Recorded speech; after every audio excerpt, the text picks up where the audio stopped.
Selamat pagi fams. Gimana? Gak kerasa ya fams? Udah lebih dari separuh bulan aja nih kita berpuasa, alias sudah memasuki pertengahan bulan Ramadan. Semakin kesini, aroma-aroma lebaran dan liburan makin kerasa fams. Iya kan? Sebagian mungkin udah bersiap-siap untuk mudik nih. Kelak akan bertemu sanak saudara, berkumpul bahagia di kampung halaman. Tapi kalau yang nggak punya kampung halaman gimana? Atau kampung halamannya di Jakarta atau di kota-kota besar lainnya? Buat warga Jakarta dan sekitarnya, gak usah khawatir. Ada banyak pilihan untuk tetap bisa lebaran asik dan jadi bahagia, tapi tetap hemat. Biar pundi-pundi THR-nya gak langsung bablas sekadar lewat. Yuk langsung aja ikut jalan-jalan. Barangkali aja bisa jadi rujukan. Yuk, ikut liburan murah di Jakarta, tapi rasa Bali fams. Let's go! Salah satu aktivitas yang gak boleh dilewatin kalau ke Pulau Pari itu snorkeling fams. Jangan lupa ya, siapin baju ganti buat snorkelingnya. Kamu juga bisa menyewa alat snorkel seharga Rp50.000. Ini sudah termasuk pemandu profesional fams. Sebelum naik ke perahu, peserta harus menyimak tata cara pemakaian alat selama snorkeling. Jangan anggap remeh fams, apalagi kalau kamu masih pemula. Kuy, langsung aja nih ke spot snorkelnya ya. Butuh waktu sekitar 20-30 menit nih untuk mencapai lokasi. Begitu nyebur ke laut, gerombolan schooling fish siap menyambut nih fams. Paling banyak sih ikan sersan mayor tuh fams. Selain itu, ada juga nih terumbu karang yang cantik-cantik, tempat ikan-ikan mencari makan. Oh iya fams, selama snorkeling, perhatikan etikanya ya. Jangan sembarangan menyentuh atau mengganggu ikan dan terumbu karang. Selain berpotensi bahaya, juga bisa merusak terumbu karang tuh fams. Terumbu karang itu butuh waktu sekitar 5.000 sampai 10.000 tahun untuk dapat tumbuh cantik seperti ini fams. Dalam 1 tahun, terumbu karang ini hanya tumbuh sekitar 1 cm aja. Jadi, disayang-sayang ya fams, kayak cinta kita. Gak kerasa fams, udah 1 jam aja nih snorkeling di sini. Sekarang waktunya geser ke Pantai Perawan. Di sini ombaknya tenang banget loh. Jadi pas banget tuh buat main-main air. Dan jadi spot foto. Gak kalah deh kayak pantai di Bali sana. Kalau nggak mau main basah-basahan, kamu juga bisa nih menyewa sepeda fams. Seharian cuma bayar Rp20.000 aja. Asik kan?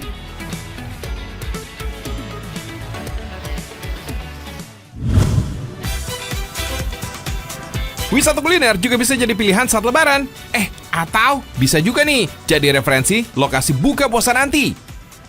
Fams, buat kamu nih tim yang langsung makan berat pas buka puasa, tempat ini bisa jadi referensi yang cocok bingo deh ya. Dan gak boleh di skip.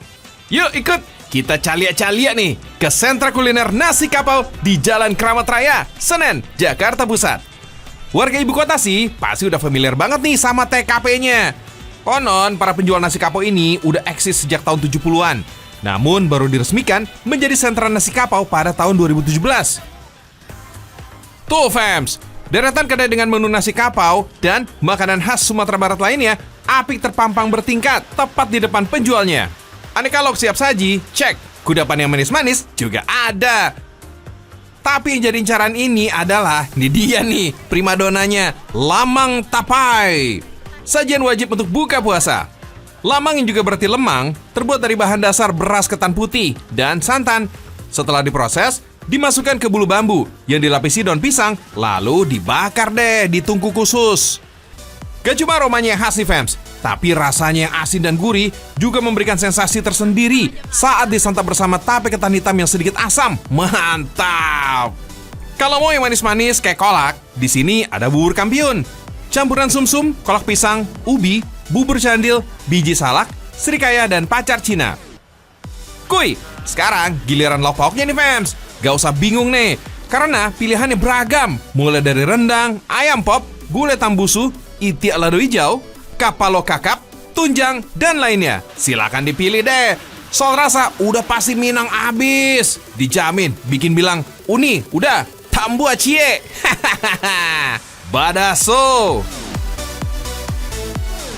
Pilih di sini karena udah sering sih di sini karena enak banget, apalagi kan rame banget di sini.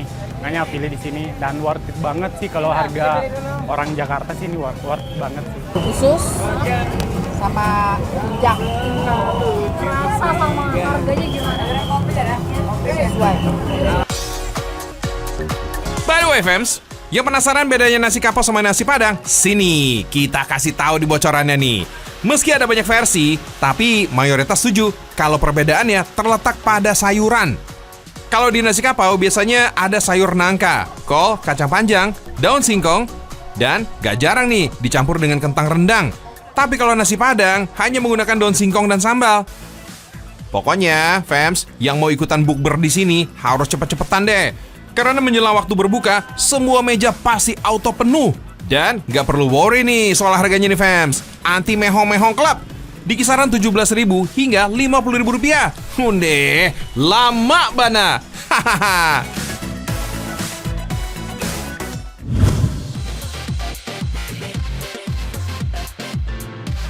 Liburan nuansa Bali gak cuma ala-ala pantai aja fams. Nih, cek-cek dulu nih yang satu ini. Mau menikmati suasana Bali yang gak jauh dari ibu kota? Wah, ini bukan impian lagi nih.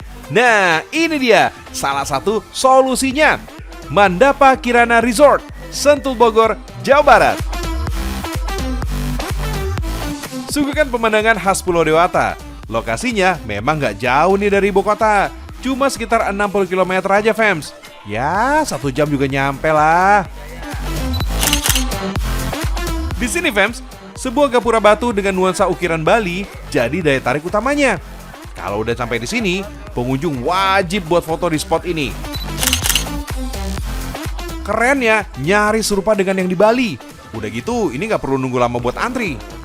Latar belakang perbukitan khas Sentul Bogor gak cuma sejukkan mata, tapi juga tenangkan jiwa dan raga karena udaranya yang segar. Oh iya, memadukan nuansa Bali dengan interior modern, pengunjung juga bisa bersantap di restonya. Komplit fams, aneka menu Nusantara maupun internasional semua wajib dicoba. Soal rasa, jangan ditanya deh fams, semuanya istimewa. Buat yang suka menu tradisional, nasi campur khas Bali, nih bisa jadi pilihan nih. Sementara buat yang suka santapan segar berkuah, sop buntut spesial udah paling bener nih fams. Kapan lagi nih fams bisa dapat suasana alam dan kuliner Bali tanpa harus terbang ke Bali? Yuklah, ditunggu di Sentul ya. Liburannya pasti mantul.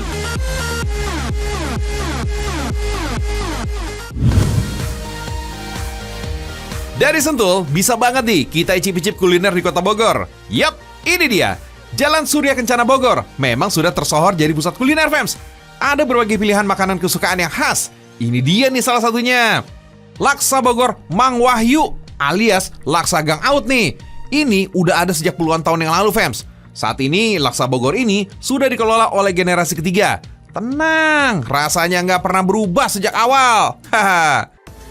Tempat Laksa Bogor ini emang kecil fams. Kalau nggak mau kehabisan menyantap kuliner generasi ini, jangan datang lewat terlambat. Bisa-bisa kamu kecewa nih, karena laksanya udah ludes terjual. Fams, ciri khas Laksa Bogor terdapat pada kuah yang berwarna kuning. Ada juga tambahan oncom merah yang membuat tekstur kuahnya menjadi kental. Dalam seporsi laksa, isinya terdapat ketupat, oncom merah, bihun, toge, dan daun kemangi. Sebelum dihidangkan, isian laksa ini disiram dengan kuah panas sampai beberapa kali. Tujuannya untuk mendapat tekstur toge, bihun, dan oncom menjadi lebih lembut. Baru deh ditambahin potongan telur ayam, tahu, dan kuah kuning. Jangan lupa tambahkan juga serundeng supaya rasa laksanya semakin gurih.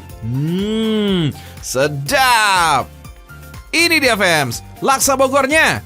Aroma rempahnya kuat banget, bikin perut makin keroncongan nih. Fams, laksa adalah hidangan dari gabungan dua budaya. Ada Tionghoa dan Melayu.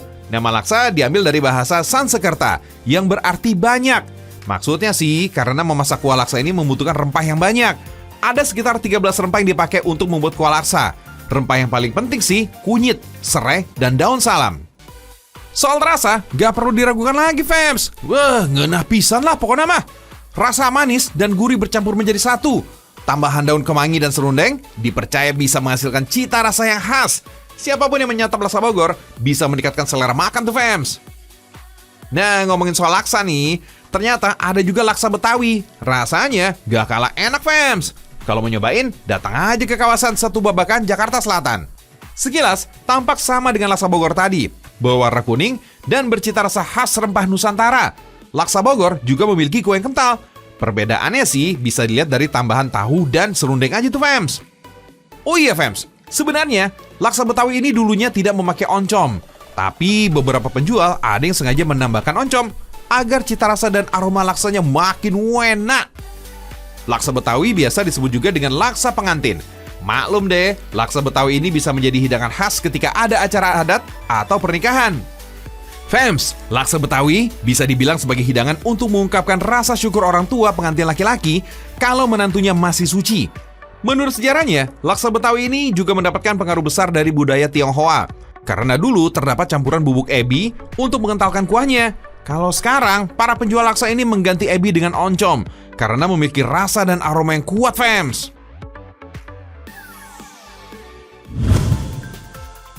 Buat penggemar sate, wajib nih cicipin kuliner satu ini nih, fams. Masih di Pusat Kulineran Jalan Surya Kencana Bogor. Kalau sate umumnya terbuat dari bagian daging, lidah, dan lemak. Sate ini justru dibuat dari sumsum dan ginjal sapi, fams. Warung sate ini udah ada sekitar 67 tahun. Wah, legendaris dong ini. Katanya sih, warung sate ini sudah diturunkan ke generasi ketiga, fams. Nah, ini nih resep warisan yang wajib dijaga. Hanya boleh memakai sumsum tulang belakang dan ginjal segar. Mantap! Warung sate Pak Oo dijalankan oleh kakak beradik, fams.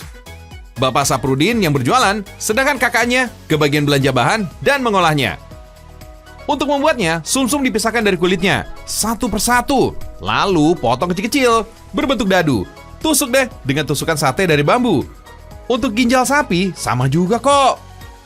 Beres, tinggal dibakar aja deh. Widih, aroma khas sumsum pun mulai tercium saat dibakar, fams. Sedangkan ginjal berubah dari warna merah pekat menjadi kecoklatan, menandakan mulai matang.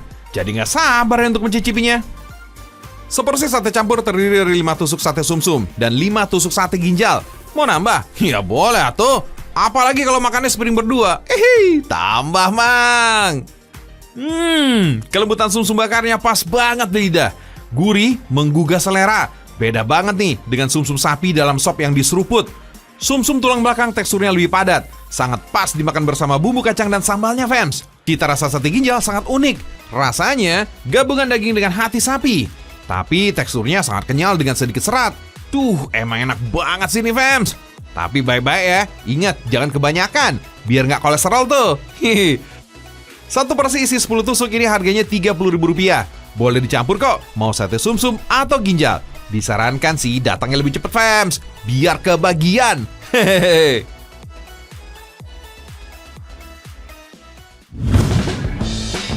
Fams, khususnya warga Tangerang, pasti udah nggak asing lagi nih sama tempat yang satu ini.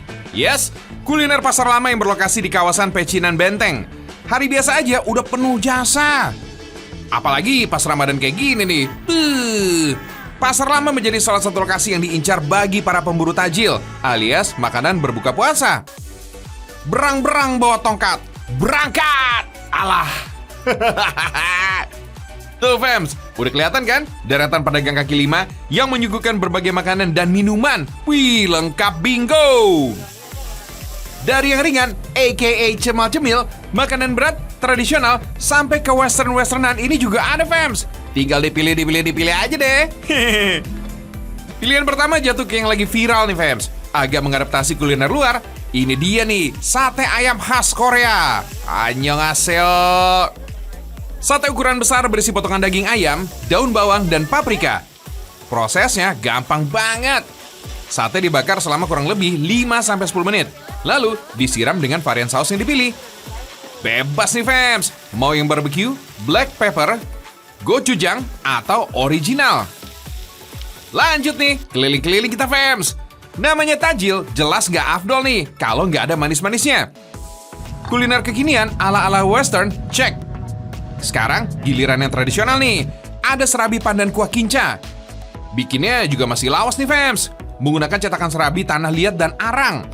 Penggunaan arang inilah yang bikin aromanya khas dan berhasil menggoda siapapun yang lewat. Hehehe. Masih belum puas? Woi, tenang. Bang Joy masih punya nih yang segar-segar. Es podeng kebanggaan pasar lama. Yang konon ini sudah eksis sejak tahun 90-an. Widih. Dalam segelas es podeng ini, fams, kita bisa menjumpai tumpukan isian kayak potongan roti, kacang hijau, jelly, alpukat, serta es serut dengan toppingan susu kental manis coklat. Alamak, gak usah dibayangin ya fams, jam berbuka ini masih lama. Aduh. Seperti sate Korea yang gede, gurih, dan cukup mengenyangkan, serabi mini yang legit dengan manis yang juga pas, ditutup dengan segar manis dan serba komplit es podong. Wah, ini beneran deh, petu decah, pecah. Soal harga, mari kita hitung. Untuk sate Korea, 25.000, serabinya 15.000, dan es podang 12.000 rupiah. Kalau di total, jadi 52.000 rupiah. Bawa uang cepek alias uang 100.000 rupiah, masih kembalian 48.000 rupiah. Cakep nggak tuh? Terbukti ramah di kantong, fams.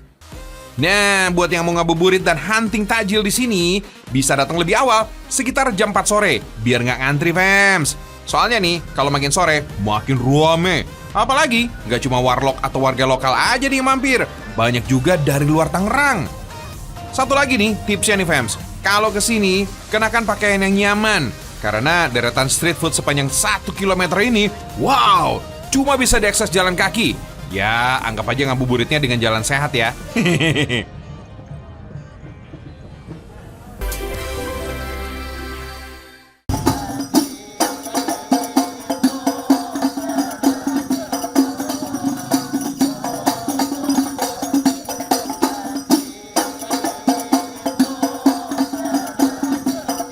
Wah, seru banget ya fams, iring-iringannya. Suara rebana yang berpadu sama babun, ketipung, dan tamborin ini jadi pengiringan lantunan Asmaul Husna yang dinyanyikan oleh rombongan ini, fams.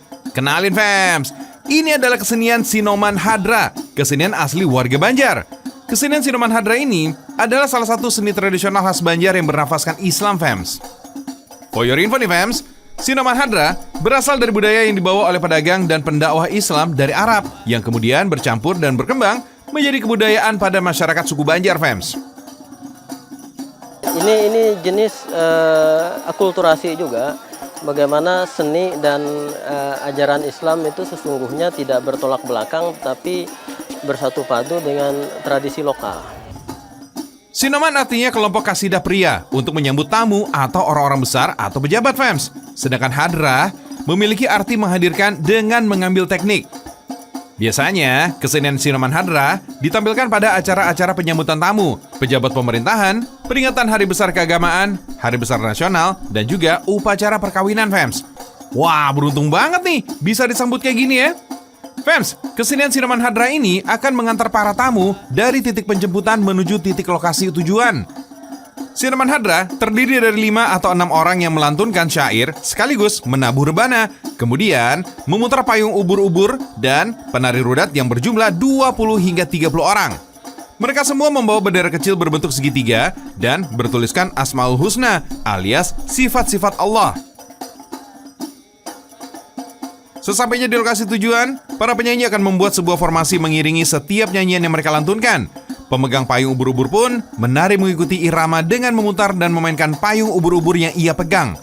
Fams, for your info nih ya, putaran payung ubur-ubur besar ini melambangkan keagungan, fams. Inti pokok dari kesenian Sinoman Hadrah ini adalah syair yang dinyanyikan berisi tentang puji-pujian dan sanjungan kepada Nabi Muhammad SAW. Nyanyian ini juga berisikan tentang nasihat atau pesan moral yang terkandung dalam syair, namun dilantunkan dengan penuh kegembiraan. Selawat tuh rata-ratanya untuk yang kami pakai wajib 10 selawat biasanya kan.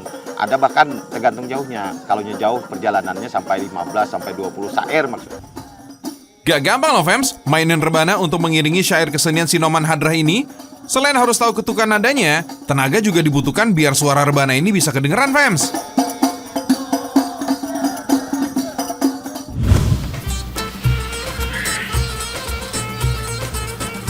Asalnya, rebana memang lekat dengan budaya dari Jazirah Arab, fams. Dahulu, menurut sejarah, saat Nabi Muhammad SAW tiba di kota Madinah setelah hijrah dari kota Makkah, saat itu penduduk Madinah menyambut dengan iringan rebana sambil bersyair.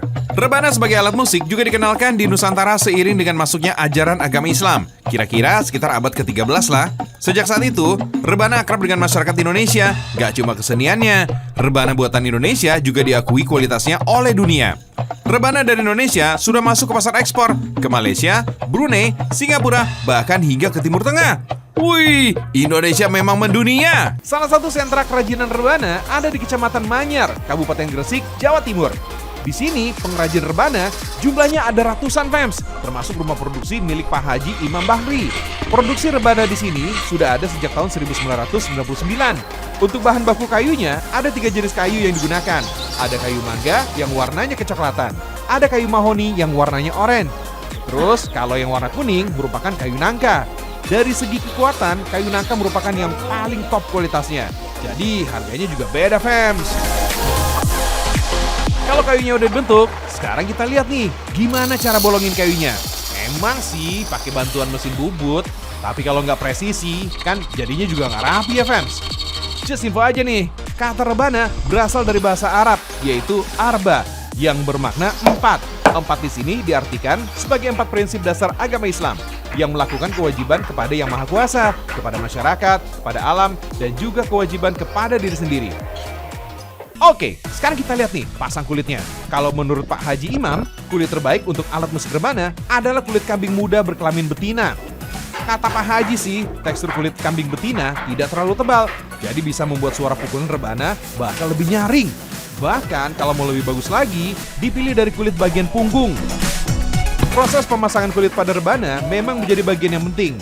Bukan apa-apa, fans. Kalau masang kulitnya sedikit kendor, pasti suaranya jadi nggak bagus kan? Karena cuaca sering nggak bersahabat, terpaksa deh jemurnya pakai bantuan kayu bakar. Apalagi kalau lagi musim hujan, yang biasanya bisa seharian nggak ada cahaya matahari. Soalnya karena proses pengerjaan rebana ditargetkan bisa selesai dalam waktu 2 hari. Kalau sekarang, kesenian rebana sering digunakan sebagai simbol perayaan Hari Besar Islam, terutama saat memperingati Maulid Nabi SAW. Soal harganya nih, fans.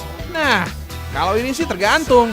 Kalau satu set lengkap, harganya berkisar antara 3 sampai 4 juta rupiah. Itu pun tergantung bahan kayunya. Kalau kayu nangka, jelas lebih mahal. Tapi kalau khusus untuk qasidah, yang ukurannya dari kecil sampai sedang, satu setnya ada kisaran harga 1 juta rupiah.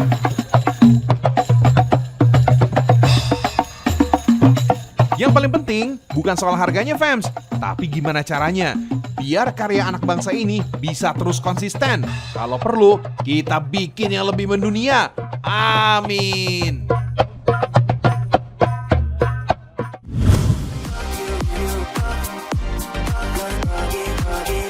Fans, udah kenal belum sama kue lumpur yang ada di daerah Malang, Jawa Timur ini?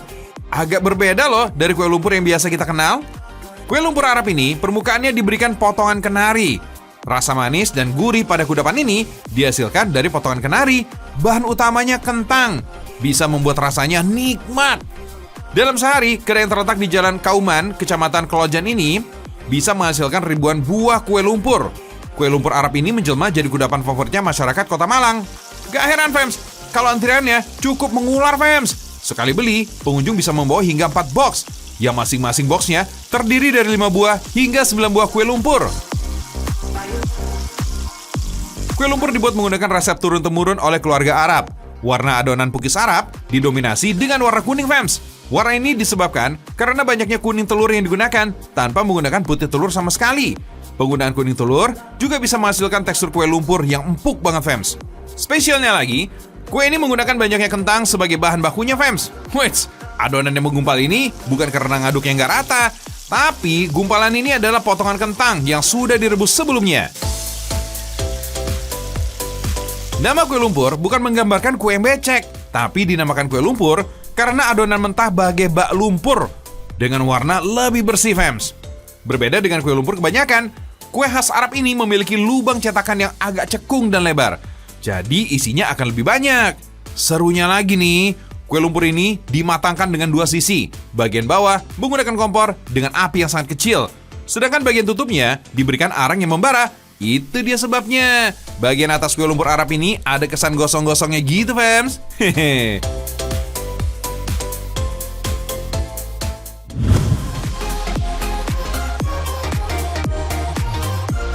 Ini bukan nasi kuning biasa, fans. Terkenal dengan julukan Serambi Mekah. Ini dia nih, nasi Arab dari Aceh. Dari dulu sampai sekarang, Aceh sangat kental dengan perpaduan unsur budaya. Ada yang bilang, Aceh itu singkatan dari Arab, Cina, Eropa, dan Hindia. Nama nasi Arab sebenarnya terinspirasi dari nasi biryani kuliner khas Jazirah Arab. Menu ini juga terpadu dengan olahan daging selera khas Timur Tengah, fams. Asal-usul nasi lezat ini, fams, punya banyak versi. Paling terkenal sih adalah cerita istri dari Sheikh Jahan yang menginspirasi bangunan Taj Mahal ketika datang ke barak tentara. Melihat banyak prajurit lemas kurang nutrisi, ia lantas menyuruh koki untuk memasak nasi dan daging. Hasilnya, jadilah nasi biryani yang menyebar hingga ke Aceh. Siapkan bumbu dan bahannya ya. Masak dulu yuk nasinya. Selain jadi makanan pokok di Indonesia, menyantap nasi udah jadi budaya di banyak belahan dunia. Kata biryani atau biryani diambil dari bahasa Urdu yang menjadi bahasa resmi kerajaan Mughal, Kesultanan Islam terkenal di India. Bahasa ini punya keterkaitan erat dengan bahasa Persia di semenanjung Arab. Birin artinya nasi, sedangkan birian berarti gongseng sebelum dimasak. Makanan ini menjadi konsumsi harian di kota Banda Aceh. Ada juga nih modifikasi selera dari resep aslinya. Untuk memudahkan proses pengolahan, beras biasa dipakai sebagai ganti dari beras basmati. Kalau udah matang nih, fams, olah daging kambing bersama dengan rempah. Cita rasa makanan khas Timur Tengah ini cenderung memiliki aroma dan rempah yang cukup kuat. Masakan ini juga didominasi oleh olahan daging kambing. Sip deh! Rendam daging dalam bumbu beberapa jam hingga teksturnya lembut dan bumbu meresap. Dari dulu, masyarakat Timur Tengah udah gemar makan daging. Struktur geografinya yang terdiri dari gurun dan gunung batu, hewan yang hidup adalah kambing gunung dan unta. Gak heran, tercipta banyak sajian. Ini dia, fams, nasi Arab dari Aceh. Istimewa!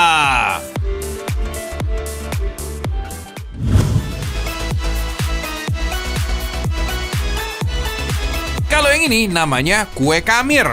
Camilan ini ternyata berasal dari Kabupaten Pemalang, khususnya di Desa Mulyoharjo atau Kampung Arab. Namanya kamir diambil dari bahasa Arab, fams. Kamir ini artinya ragi. Maklum, fams, kue ini memakai ragi untuk mengembangkan adonan. Ada 2 jenis kamir khas Pemalang yang bisa kamu cicipin nih, fams. Ada kamir beras dan kamir terigu. Bahan bakunya jelas beda, fams. Rasa dan tekstur kedua kamir ini beda juga. Umumnya sih, kamir yang dijual di Pemalang pakai bahan baku tepung terigu, fams. Kalau kamir beras, cuma sesuai permintaan pembeli aja. Bukan cuma teksturnya aja nih yang lembut. Kamir terigu rasanya juga lebih manis, fams. Ya kayak kamu lah, fams. Kalau dilihatin makin manis. Uy! Kamir terigu ini juga cocok dijadikan oleh-oleh khas Pemalang loh, karena lebih tahan lama. Ini dia nih, fams, varian kamir kekiniannya. Ada rasa coklat, keju, stroberi, nanas, atau durian. Ide varian kamir ini lahir dari tangan Ibu Halimah. Ia warga dari Kampung Arab, Pemalang, yang secara turun-temurun berjualan kamir. Untuk menarik minat pembeli, ia membuat inovasi kamirnya dengan aneka isian dan topping. Hasilnya, banyak pembeli yang ingin mencicipi kamir buatannya, fams. Tapi kamir original ini tetap menjadi rasa favorit warga Pemalang tuh, fams. Untuk membuat kamir terigu cukup mudah, fams. Bahan yang dipakai juga sederhana. Bahan paling penting adalah tape, fams. Rasa manis pada kue kamir ternyata berasal dari tape. Nah, buat kamu yang gak doyan tape, bisa diganti sama pisang Ambon. Rasanya sama-sama enak kok. Supaya aromanya semakin harum, bisa ditambahkan mentega dan ragi pengembang adonan. Lalu, pisahkan ampas tape yang ada di dalam adonan. Setelah didiamkan selama 9 jam, tekstur adonan jadi lebih mengembang dan padat. Tinggal cetak deh kue kamirnya. Pastikan loyangnya sudah panas ya, fams. Jangan lupa beri sedikit minyak agar adonan tidak lengket. Masukkan adonan secukupnya, lalu diamkan selama 5 menit sampai adonan berubah kecoklatan. Nah, kalau udah kayak gini nih, tinggal balik kue kamirnya. Bagi masyarakat Pemalang, khususnya Kampung Arab Mulyoharjo, kue kamir ini bukan hanya sebuah camilan.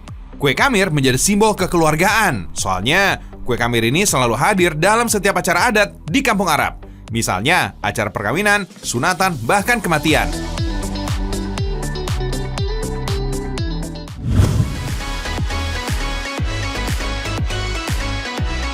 Di Palembang ada juga nih kuliner khas yang juga terinspirasi dari budaya Arab. Martabak yang satu ini sudah terkenal sangat legendaris di kota Palembang, fams. Sajian ini sudah dijual sejak tahun 1947, bulan 7, tanggal 7. Artinya, martabak ini sudah dijajakan 72 tahun, fams. Nama Har berasal dari nama pendirinya, yaitu Haji Abdul Rajak. Kalau martabak telur biasanya berisi daun bawang dan daging. Di sini enggak, fams. Isi martabak cuma telur bebek. Cara bikinnya, kulit martabak dipipikan sampai menjadi lembaran. Lalu, beri isian 2 telur ayam. Terus, lipat dan goreng sampai berwarna kuning keemasan. Kalau udah matang, martabak dipotong dan dihidangkan. Uniknya, martabak har ini disajikan dengan kuah kari yang kental. Kaya rempah dan kental karena ada tambahan kentang. Bagi yang suka pedas, bisa nih beri cabai rawit dan kecap asin. Oh iya fams, harga satu porsi martabak har ini mulai dibanderol Rp21.000 per porsi. Nah, ngomongin soal martabak nih, sebenarnya berasal dari bahasa Arab, yaitu mathobak, yang artinya terlipat. Kemudian tersebar sampai ke seluruh antero Indonesia. Martabak seperti ini juga dikenal dengan sebutan martabak telur atau martabak asin.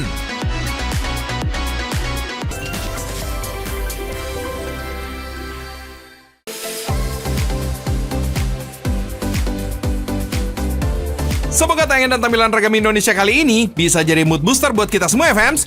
Kayak THR yang lagi kita tunggu-tunggu itu tuh. Mood booster banget sih itu. Fix, ya nggak? Oke, sambil menunggu harapan itu, tetap semangat ya fans. Berkegiatan dan berkarya. Oke? Karena dengan karya, Indonesia bisa mendunia. Sampai ketemu besok lagi ya. Wassalamualaikum warahmatullahi wabarakatuh.